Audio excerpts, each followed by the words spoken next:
ایک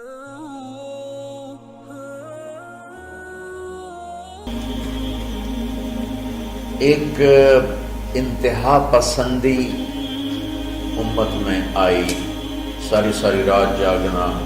فلاں بزرگ تھے، وہ رسے سے اپنے بالوں کو باندھ لیتے تھے کہ نماز پڑھتے پڑھتے جب نیند آئے اور جھٹکا لگے تو رسے سے بندھے ہوئے بالوں سے اس جھٹکے سے تکلیف ہو اور ان کی آنکھ کھل جائے اور پھر نفلوں میں شروع ہو۔ ایک فلاں بزرگ تھے، وہ اپنے آنکھوں میں نمک کا سرما لگاتے تھے تاکہ آنکھیں جل جائیں، اس میں وہ جلن پیدا ہو جائے اور نیند اڑ جائے۔ یہ ایسے واقعات بھرے پڑے ہیں۔ فلاں بزرگ تھے، انہوں نے 30 سال عشاء کے وضو سے فجر کی نماز ادا کی۔ یہ اپنی جگہ پہ بزرگی ہے، لیکن یہ دین ہم پیش نہیں کر سکتے۔ فلاں بزرگ تھے، وہ 30 سال سے ستو کھا رہے تھے کہ روٹی کھانے اور ستو کھانے میں 70 دفعہ سبحان اللہ کا فرق پڑ جاتا ہے۔ تو روٹی کھائیں تو 70 دفعہ سبحان اللہ کم کہہ سکتے ہیں، اور ستو کھائیں تو 70 دفعہ سبحان اللہ زیادہ کہہ سکتے ہیں۔ تو لہٰذا انہوں نے کہا مجھے تو 30 سال ہو گئے، میں تو ستو کھا رہا ہوں، میں تو روٹی نہیں کھا رہا۔ یہ دین نہیں ہے، یعنی یہ وہ دین نہیں جو ہم انسانیت کو پیش کر سکتے۔ یہ تو لوگوں کو دوڑانے والی بات ہے۔ اور ایک آدمی ایک بزرگ سے ملنے گیا تو وہ نوافل پڑھ رہے تھے، وہ ظہر سے عصر تک نفل پڑھتے رہے، وہ ان کے انتظار میں بیٹھا رہا۔ پھر عصر سے مغرب تک وہ مراقبہ کرتے رہے، وہ انتظار میں بیٹھا رہا۔ پھر مغرب سے عشاء تک وہ نفل پڑھتے رہے، وہ بیچارہ انتظار کرتا رہا۔ پھر عشاء کے بعد پھر نفل شروع کیے تو تہجد تک نفل پڑھتے گئے اور وہ بیچارہ پیچھے بیٹھا ہوا۔ تو تہجد کے آخر میں ان کی مصلی پہ بیٹھے بیٹھے ایسے اونگ آ گئی، تو یوں جھٹکا لگا تو کہا یا اللہ میں اس آنکھ سے پناہ مانگتا ہوں جو سونے سے اس کا دل ہی نہیں بھرتا۔ اور پھر اس کے بعد فجر کی نماز پڑھ کے اشراق تک بیٹھے رہے، پھر اشراق پڑھے، اخیر وہ بیچارہ اٹھی کے واپس آ گیا۔ لگتا ہے نام تھا ویلی کوئی نہیں۔ تو وہ اس نے کسی سے پوچھا کہ یہ بزرگ کب سے یہ کر رہے ہیں؟ کہ پچھلے 30 سال سے کر رہے ہیں۔ یہ راہبانیت کی شکل ہے، یہ وہ دین نہیں جو ہم لوگوں کو پیش کریں گے تو وہ کہیں گے واہ واہ واہ واہ کیا دین ہے بھائی، قبول کرو۔ یہ ایک قسم کا غلو آیا۔ میں ایک حدیث سناتا ہوں، بخاری شریف میں بھی ہے، مجھے اب ہر شے بھول گئی، لیکن وہ ہے نہی الغلو، اس طرح کر کے آپ لوگ زیادہ جانتے ہوں گے جو پڑھ رہے ہیں کہ غلو سے نہیں۔ حدیث آپ کو سب کو یاد ہوگی کہ 3 صحابہ آئے اللہ کے نبی کے گھر اور پوچھا کہ اللہ کے نبی رات کیسے گزارتے؟ تو گھر والوں نے کہا سوتے بھی ہیں، جاگتے بھی ہیں، کھاتے بھی ہیں۔ تو وہ تینوں آپس میں کہنے لگے وہ تو نبی ہیں، سوئیں بھی تو کوئی بات نہیں، اور شادی ہے کوئی بات نہیں، ہم تو نبی نہیں، ہمیں تو کچھ کرنا چاہیے۔ ایک نے کہا کہ میں ساری زندگی روزہ نہیں چھوڑوں گا، ایک نے کہا کہ میں ساری زندگی سوؤں گا نہیں، ایک نے کہا میں ساری زندگی شادی نہیں کروں گا۔ تو دیکھنے میں تو واہ واہ کیا بڑی بزرگی ہے بھائی، بڑے بزرگ ہیں۔ ہمارے نبی کو پتہ چلا، آپ نے تینوں کو بلا لیا، کہ تم مجھ سے زیادہ اللہ سے ڈرنے والے ہو، میں تم سے انا اتقاکم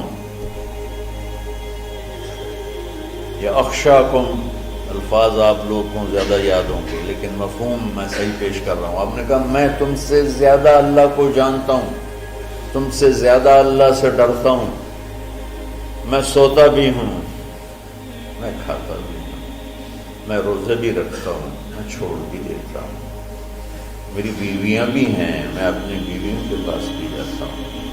تم دین میں غلو سے بچو، پہلے امتوں کو ہلاک کر لیا دین میں غلو۔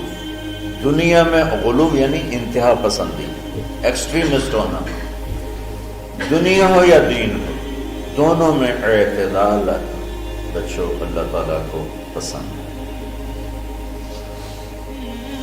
تو شکر ہے کچھ ماحول بدلا بھی ہے، ہر مکتب فکر میں معتدل لوگوں کی تعداد بڑھ رہی ہے، لیکن ہر مکتب فکر میں ایسے سخت دل اور ایسے متعصب آنکھوں پہ پٹی باندھ کے بیٹھے ہوئے ہیں کہ اپنے سوا کسی کو مسلمان سمجھنا ہی نہیں۔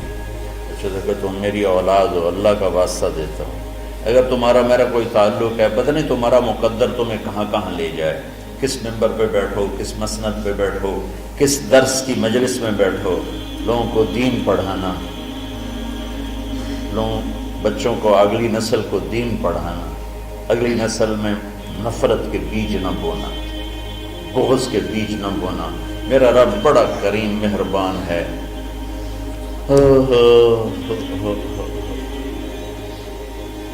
جواد وسیم صاحب آتے رہتے ہیں نا، ان بھی ماشاءاللہ یہ بہت بڑے اداکار تھے اسٹیج کے، تو اسٹیج کی دنیا بڑی غافل دنیا ہے، ہر گناہ وہاں ہوتا ہے، ہر عیب وہاں ہوتا ہے۔ تو وہ ایک اپنے ساتھی کا بتا رہے تھے کہ جس کی ساری زندگی ہر عیب، ہر گناہ میں انتہا پر تھی، اور اسٹیج پہ ڈرامہ کرتے ہوئے ہارٹ اٹیک ہوا، یعنی کوئی گھر میں نہیں، کوئی مسجد میں نہیں، اسٹیج پر غفلت کی انتہا میں ہارٹ اٹیک ہوا۔ کام اٹھا کے پیچھے لے گئے تو انہوں نے زور زور سے کلمہ پڑھنا شروع کیا، اور کلمہ پڑھتے پڑھتے انتقال ہوا۔ تو جس شخص کی ساری زندگی ایسے عیبوں میں گزری کہ میں منہ پہ لاتے ہوئے شرماتا ہوں، وہ مرتے ہوئے کلمہ پڑھ رہا ہے، تو میرے رب کو کیا چیز پسند ہے؟ یہ مولانا شاہ صاحب کے بھائی کا واقعہ تو ابھی کا واقعہ۔ تو اللہ کے واسطے نہ جنت کے ٹھیکیدار بنو، نہ دوزخ کے داروغہ بنو بے چل واڑی جا سارے ہیں۔ یہ اللہ کا کام ہے، کس کو جنت میں ڈالنا ہے، کس کو جہنم میں ڈالنا ہے۔ یغفر لمن یشاء ویعذب من یشاء، بس ایک اللہ نے کہا ہے کہ ان اللہ لا یغفر ان یشرک بہ، دیکھو میرے بندوں میں شرک معاف نہیں کروں گا، ویغفر ما دون ذلک لمن یشاء، باقی جس کو چاہوں معاف کر دوں۔ کیوں؟ دورے کے بچے بیٹھے ہوئے ہیں، اب جانے والے ہیں چند دنوں میں، تو خاص طور پر ان کے لیے میں یہ پیغام دینا چاہتا ہوں کہ اللہ کے واسطے اگر اللہ تم سے دین کا کوئی کام لے تو دین پیش کرنا، مسلک پیش نہ کرنا، دین پیش کرنا۔ امت مسالک میں بٹی ہوئی ہے، مختلف ہر ایک کی ترجیحات ہیں، میں اپنی ترجیحات جو میں صحیح سمجھتا ہوں وہ میں آپ پہ لاگو نہ کروں۔ ایک مثال دے رہا ہوں کہ اس کی مثال کیا ہے کہ میں کہتا ہوں بچوں نماز پڑھو، ٹھیک، یہ تو ہے دین۔ میں کہتا ہوں دیکھو بچوں ہاتھ یہاں باندھنے ہیں، یہاں نہیں باندھنے ہیں، یا میں کہتا ہوں دیکھو ہاتھ یہاں باندھنے ہیں، یہاں نہیں باندھنے ہیں، اور آمین اونچی کہنی ہے، آمین اونچی نہیں کہنی، رفع یدین نہیں کرنا، رفع یدین کرنا ہے۔ یہ مسلک کی تبلیغ ہے، دین کی نہیں۔ ہر طرف، دونوں طرف صحیح احادیث موجود ہیں، میں نے اس کو لے لیا، مولوی سعید نے اس کو لے لیا، تو اس میں لڑائی کی کیا بات ہے؟ تو امت مختلف مکاتب فکر میں بٹی ہوئی ہے، اللہ تمہیں توفیق دے تو دین پیش کرنا،